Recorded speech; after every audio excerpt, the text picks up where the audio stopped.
ameapia viumbe vyake fulani fulani kuonyesha utukufu wa hivyo viumbe. Akasema qala ta'ala wa walidin wa ma walada, anaapia mzazi na kile ambacho alikizaa, kuonyesha umuhimu wa kuwa na kizazi na kuwa na watoto, kwamba ni neema. Anaashiria kwamba hiyo ni neema amekuneemesha kwayo. Allah anaapia neema ambayo amekupa wa walidin, mzazi. Mtoto na mzazi ni neema Allah anakutajia, wa ma walada, na yule ambaye kazaliwa na ni neema umepewa mzazi. Allah anaapia vitu hivyo kuonyesha kwamba familia na watoto ni neema, lakini Allah azza wa jalla alipokupa hiyo neema hakukuacha uhuru uitumie unavyotaka.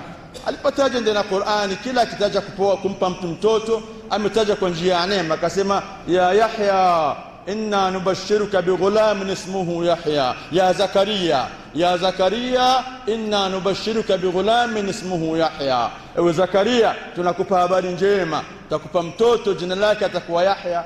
Kwa hiyo alipompa habari ya mtoto akamtaja kama ni bushra, nubashiruka, tunakupa habari njema kama utampata mtoto ataitwa Yahya. Akasema aya nyingi kama hizo, wanafanadatuhu almalaikatu wa huwa qa'imun yusalli fil mihrab anna Allah yubashiruka bi Yahya. Malaika wakamuita Yahya, wakamuita Zakaria, yuko anasali sehemu ya kusalia mihrab, kwamba Allah azza wa jalla anakuletea habari njema, neema, utapata mtoto. Hivyo Mwenyezi Mungu ndani ya Qur'an alipotangazia waja wake fulani fulani kwamba watapata watoto, aliita kwamba ni neema. Vile vile wamraatuhu qa'imatun fadhahikat wa fabasharnaha biishaqa, na mke wake, mke wa Ibrahim, alikuwa akicheka mlangoni pa kuja wale wageni, au Ibrahim hakuwajua wale malaika wanakwenda kwa Luti. Mke wake akacheka aliposikia kwamba hawali, hawanywaji, hawalaji, lakini wameagizwa, akacheka akitabasamu. Wakamwambia tunakupa habari njema, utamzaa Isiaka. Kwa hizo habari za watoto ni habari za neema, lakini Allah azza wa jalla alitulazimisha ndani ya Qur'an bila choice uwale njia hii neema. Ukiivunja utopata nusra. Kwa nini tumeanza kwa watoto? Sababu nusra inaanzia nyumbani kabla ya jaja msikitini. Nusra ni nyumbani, alafu kwenye jamii, kisha kwenye ardhi yote. Lakini kama nyumbani kwako hakuna nusra, sababu Allah akakupa neema alafu ukaitumia unavyotaka wewe, vile vile Allah anakupelekea usipati nusra. Kwako una uongozi, una amani, sababu wewe umeleta fikra yako katika kulea vile vitu ambavyo Allah azza wa jalla amekuruzuku kwa neema. Kasema Mtume alayhi salatu wassalam, kullukum ra'in wa kullukum mas'ulun an ra'iyatihi. Al-imamu ra'a, paka mwisho hadith, nyote ni viongozi, kila mtu yuko na responsibility ambazo Allah kampa. Anasema imamu ni kiongozi na ataulizwa. Hiyo ndio point, wa mas'ulun an ra'iyatihi. Haukupewa uongozi ili ufanye unavyotaka wewe, sababu utaulizwa yaumul qiyama. Kama watu hapo watakuokopa ukuuliza, ulimwenguni watu watakuokopa sababu wewe una nguvu nyingi na mali nyingi na wafuasi wengi, lakini Allah azza wa jalla atakuuliza, utaokopwa. Akamvivyo na kataja huku mwisho, wal khadimu ra'in, hata mtumishi wa nyumbani na ataulizwa vipi alilinda mali za bosi wake.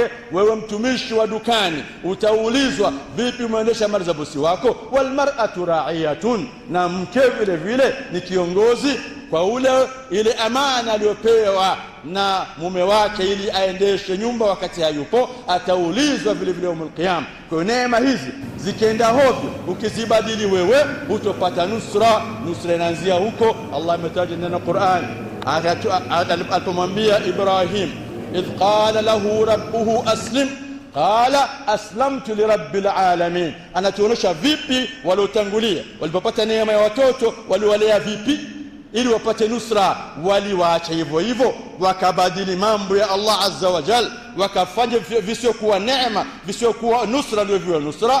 Anasema idh qala lahu rabbuhu aslim qala aslamtu lirabbil alamin. Allah alimwambia mtume wake Ibrahim, silimu, jisalimishe kwa Allah azza wa jalla, kuwa mnyenyekevu kwa Allah tabaraka wa taala. Akasema aslamtu lirabbil alamin, nimesilimu ya Allah, nimekubali kujisalimisha kwako.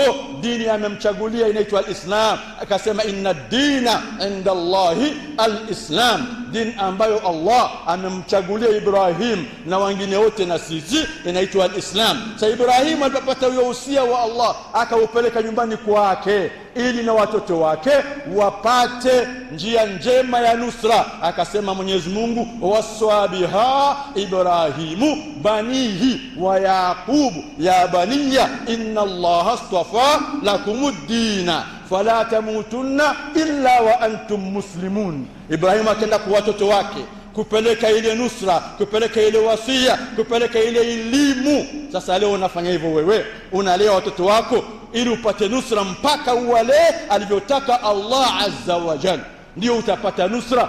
Ibrahimu akaenda nyumbani kwake, waswabihi, akawahusia wanaye, akawaambia inna Allaha astafa lakumuddin, Allah amewachagulia mfumo wa maisha, amewachagulieni dini na msisubutu kufa ila na nyinyi mko kwenye dini hii ambayo Allah amekuchagulieni. Analea watoto hivyo ili wapate kumjua Allah, baadaye wapate nusra. Tulipobadili hii mifumo ndio hakuna nusra. Leo watoto wanafunzwa kwamba kupata nusra ni kupata elimu ya kidunia. Kupata nusra leo unaona maajabu, watoto wamelazimishwa wazungumze lugha ya kigeni nyumbani kwao. Kigeni sio ya Kiarabu ambayo ndio ufungua kujua dini. Mtoto atazungumza Kiingereza, masomo yamewekwa ni yale ya Kiingereza ambayo yanasifika kwamba hiyo ndio nusra. Hiyo sio nusra, utajuta baadaye. Mtoto kapewa sharti, mkiwa nyumbani ongea Kifaransa tu, ndio nusra. Hiyo sio nusra ya dini wala ya familia, mtajuta baadaye, sababu nusra ni kumjua Allah, na Allah utamjua vizuri mpaka upate ule ufunguo wa ile lugha ambayo Allah aliyoichagua. Akashusha kitabu chake kwa lugha aliyoichagua, na kitabu akakipa jina alilochagua, sio jina la mtungaji. Inna anzalnahu Qur'anan, akaita Qur'an, akasema Arabiyan kwa lugha ya Kiarabu, na Qur'an akasema hudan lilmuttaqin, ni uongofu kwa wale ambao watamcha Allah. Kwa hiyo kama hujajua lugha ya Qur'an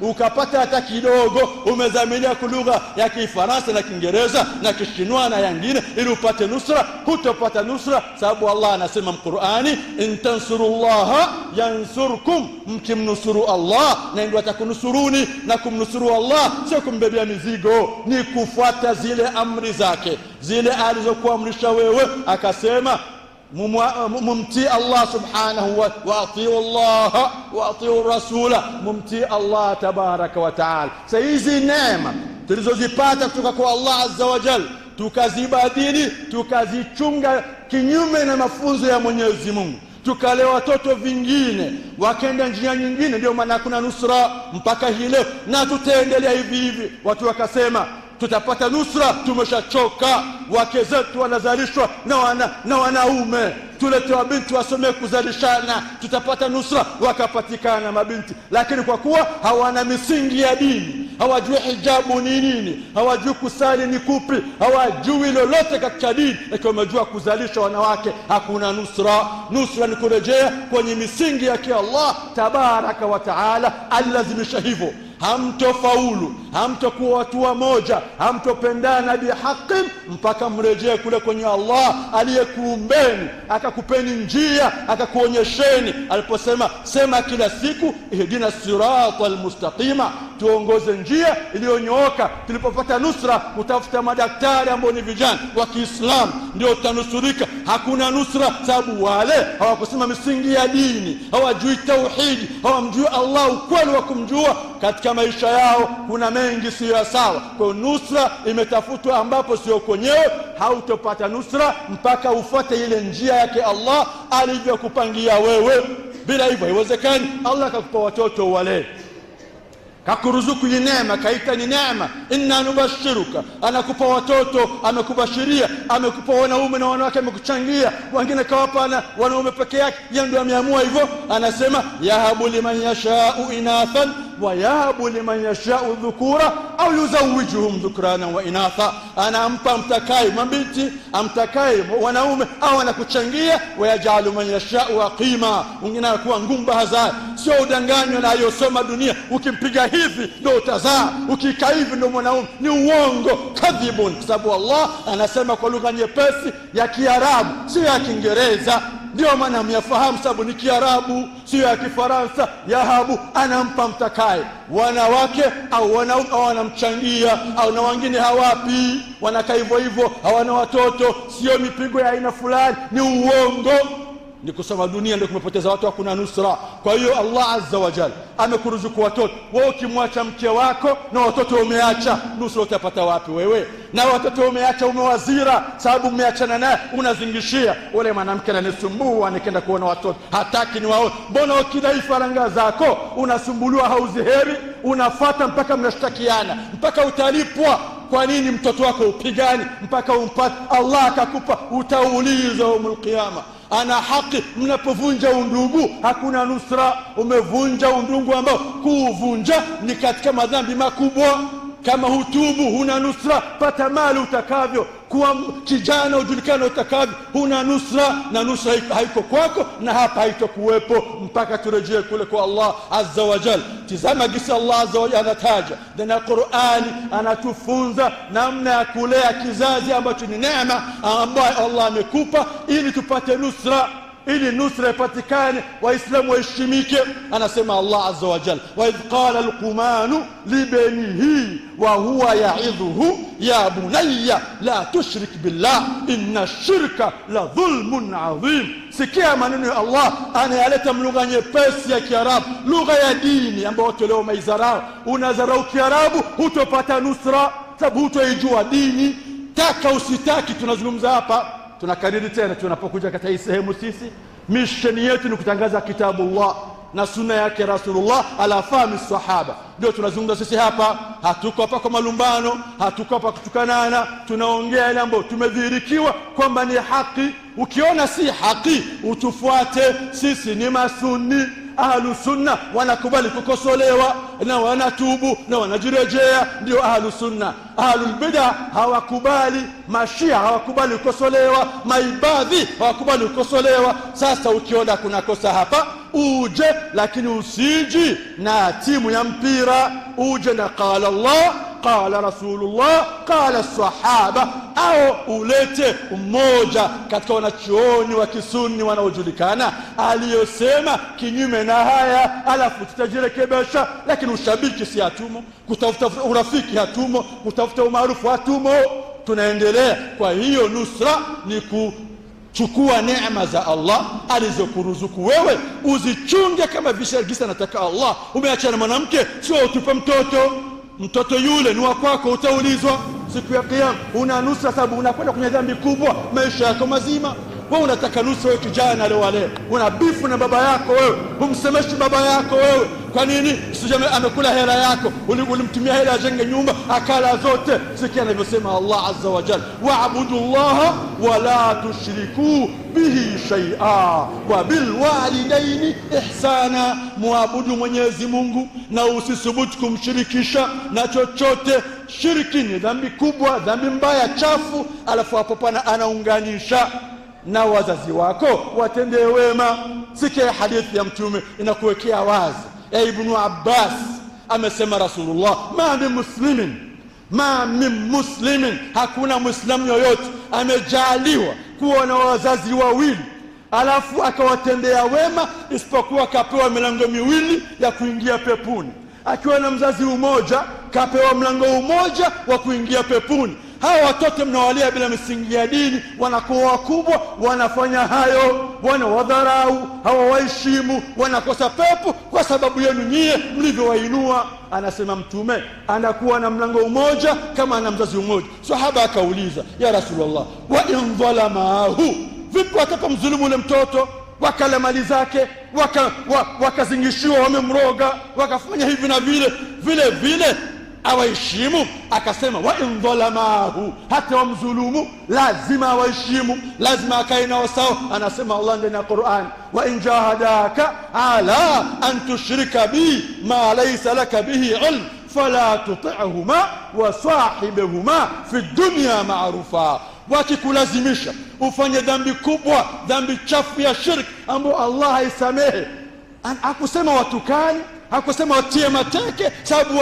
wanajivuna nini, wakwambia unishirikishe na Mwenyezi Mungu, piga wazazi watemee matemati. Hakusema hayo. Anasema wakikulazimisha umshirikishe Allah, ambao ni dhambi kubwa hiyo, wao usiwatii tu, acha jifanye bize, lakini waswahibehuma, endelea kuwa nao kwa uzuri na wema. Sasa unajifanya una kifua, una hela, unamvimbia babako, haumsemeshi babako, haumtembelei babako, haumpite na hela babako. Sasa alikula milioni wako 5 ulipomwagiza akarula, ale hata bilioni zako amalize. Una haki ya kumvimbia, una haki ya kumtilia bifu. Utapata nusra, utajuta baadaye kama urejei kwa kitabu cha Allah alipokuambia kuwa nao kwa wema. Haya ndio maisha tunayo, maisha ya maasi na maovu. Allah azza wa jalla anatuita ili tupate nusra, ni kumnusuru Allah kwanza, na kunusuru hii dini ndio kumnusuru Allah. Kunusuru dini ni kutii amri za Allah azza wa jalla. Neema ambazo unazo, neema ya uhai, tugusie kidogo neema ya uhai baada ya kusema zile aya ambazo Allah kazitaja za mtu mwema Luqmanu alipomlea mwanae, alimwambia ile maneno ambayo Allah ameyataja Qur'ani kwa lugha nyepesi ili tupate nusra. Tulipopiga chelele kama vijana na lugha zenu, mkakata korosi, mnatafuta nusra kwa njia za mali, za kusomesha watoto masomo ya kidunia, mabinti, kwenda kinyume na sheria za Allah azza wa jalla, mtopata nusra, mnapoteza muda. Anasema Allah, laqad khalaqana al-insana fi kabadin, tumemuumba mwanadamu, utachoka, utaendelea kutabika, utasumbuka, utaivo hivyo mpaka unakufa, hujamaliza miradi yako. Rejea kwa Allah tabaraka wa taala. Wallahu a'lamu.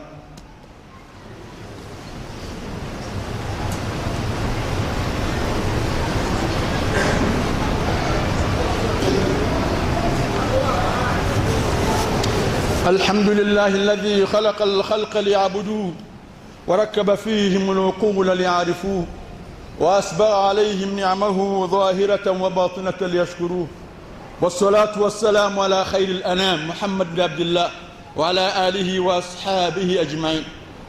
أما بعد، الله عز وجل anataja Qur'ani kutuonyesha jinsi neema ya watoto inatekelezwa.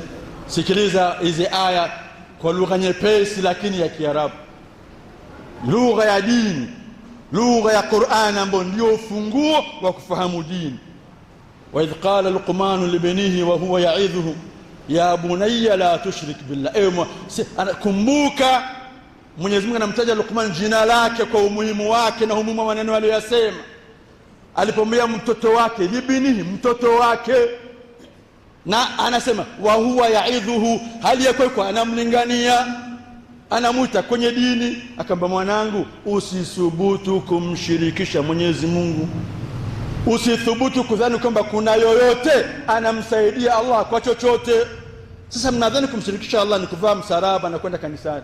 Kumshirikisha Mwenyezi Mungu ni pale wewe unamwona mtoto wako huyu akipita njia ya dunia ndio atafanikisha, atapata nusra, sio njia ya Allah. Umemshirikisha Allah bila kujijua. Msitaka mpaka uvae msalaba na ukacheze kwa kule kwenye kanisa. Ni kuleta vitu ambavyo ni viumbe vya Allah, kuvipa power, kuvipa uwezo kwamba hivi ndio vitafanya hivi. Ukijua Kiingereza ndio utapata hivi, ndio utapata kazi. Ukaenda kule Dubai kubeba mizigo ndio utapata hivi. Hako ni mafunzo ya dini. Ukaenda kule kuhangaika kule Ulaya ndio utapata hivi. Sio Allah aliposema inna Allaha huwa ar-razzaqu dhul quwwati al-matin, Mwenyezi Mungu ndiye kuruzuku mwenye nguvu zisiyokwisha. Ulipofanya hii mipango yako wewe, ndio italeta nusra na riziki na mali. Ukasahau Allah, wewe umemshirikisha Allah. Luqman anamwambia mwanae, usimshirikishe Mwenyezi Mungu, hakika shiriki ni dhulma, umejidhulumu wewe. Wewe umdhulumu Mwenyezi Mungu, umejidhulumu wewe. Alafu mwisho anasema, sikia hii aya, tunamalizia kwa hichi kisa, hii aya moja tu. Ya bunayya, anamwambia ya bunayya, mwanangu, innaha intaku mithqala habatin min khardalin fatakun fi sakhratin au fi samawati yati biha Allah. Sikia tauhid anaweka kwenye kifua cha mwanae. Mbona mnafanyaga hivyo? Unamtilia video game, umeshamletea video za kila aina, unamfanya kutembeza kavelo kama mapine matatu, ameshajifu kama mapine mawili, kagari kutoka Ulaya kama batiri mlawani, ndio kazi yake.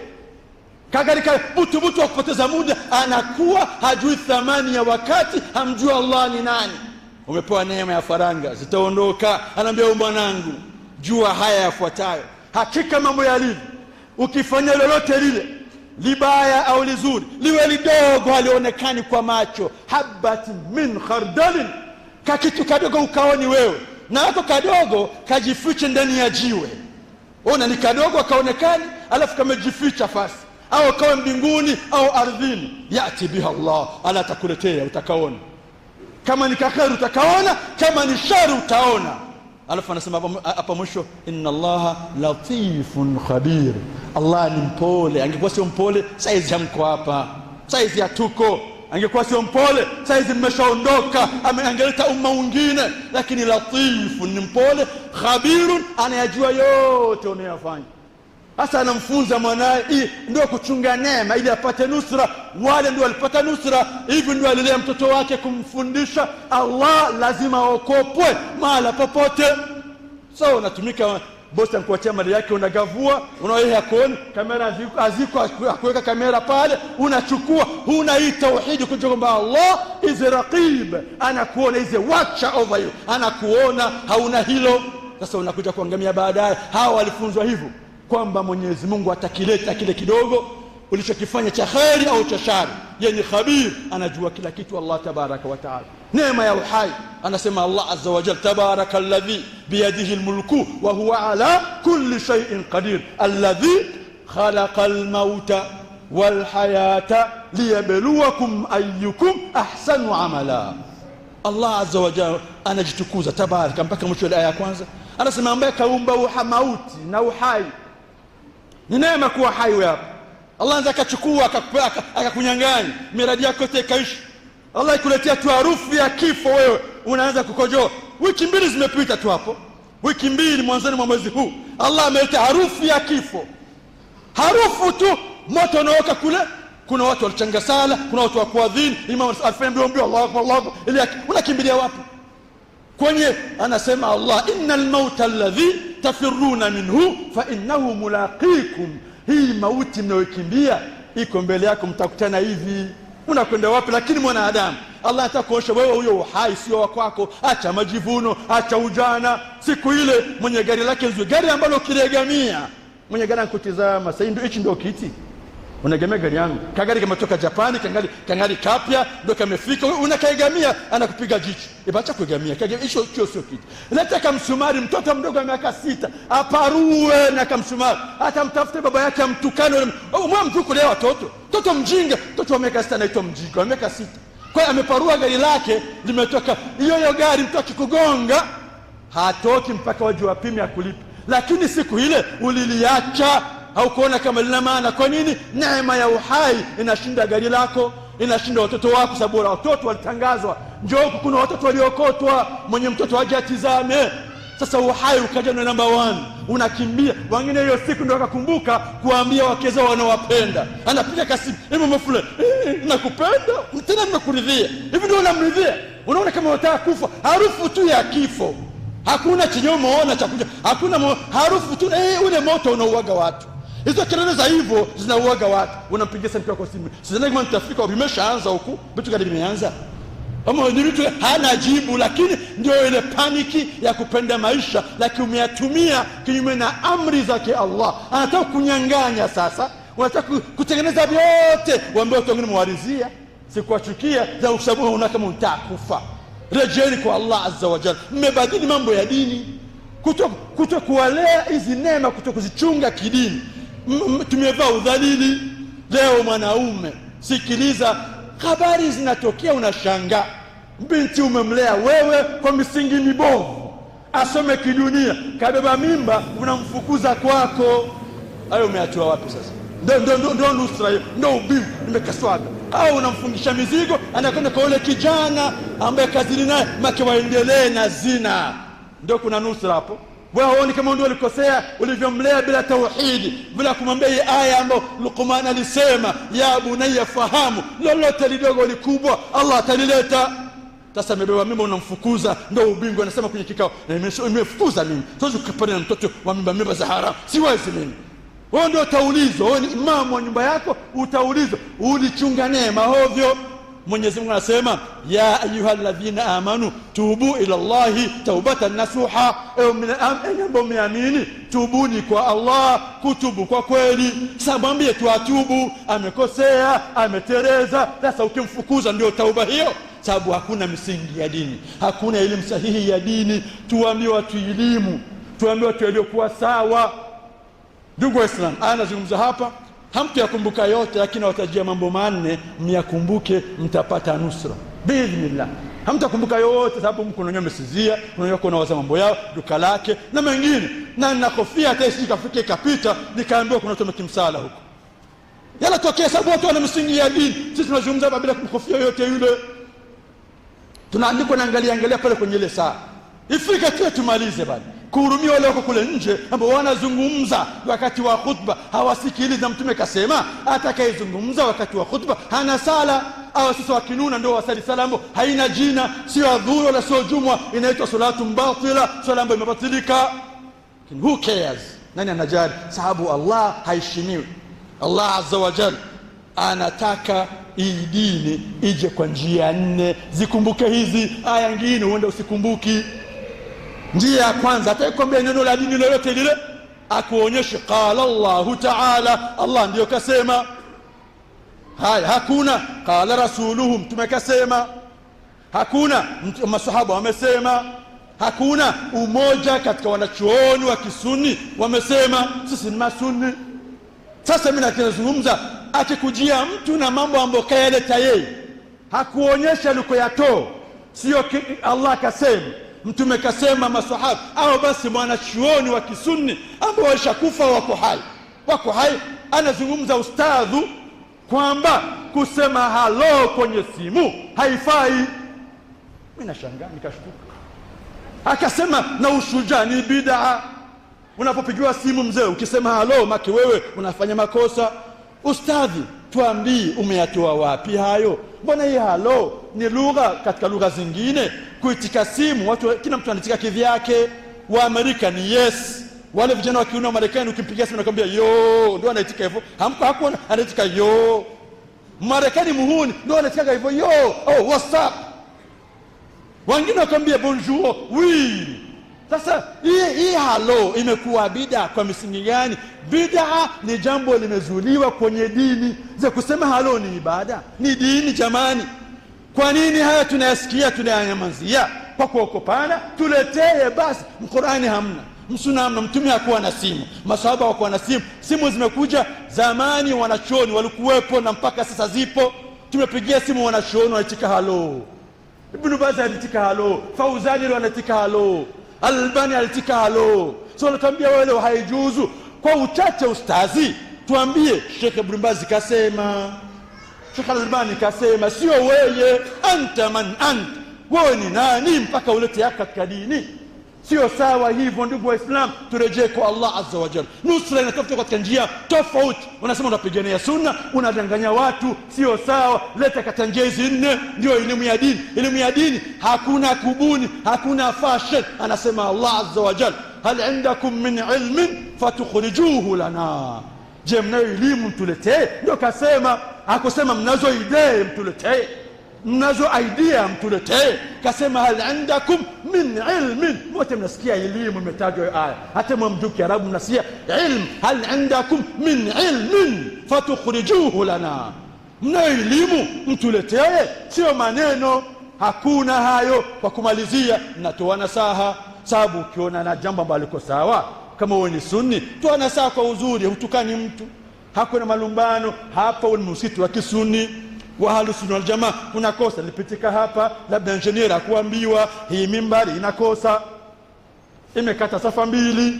Mtu mekakataza ukata safa, ndugu Waislamu, imamu aniwe radhi. Lakini haya ni mambo ya dini. Uende mimi nakupa nisiulize yaumul qiyama, kwani ukuzungumzia sijatukana, lakini kuna kosa. Mimbari imekuwa ndefu, mimbari ya Mtume ni ngazi 3 na haikati safa. Kuna hadithi imethibiti kukata safa haisa, sio sawa. Sisi ni Ahlus Sunna, tunajirejea tuikosea. Kwa hiyo tujitahidi, Ahlul Jamaa, viongozi, tuangalie jambo hili.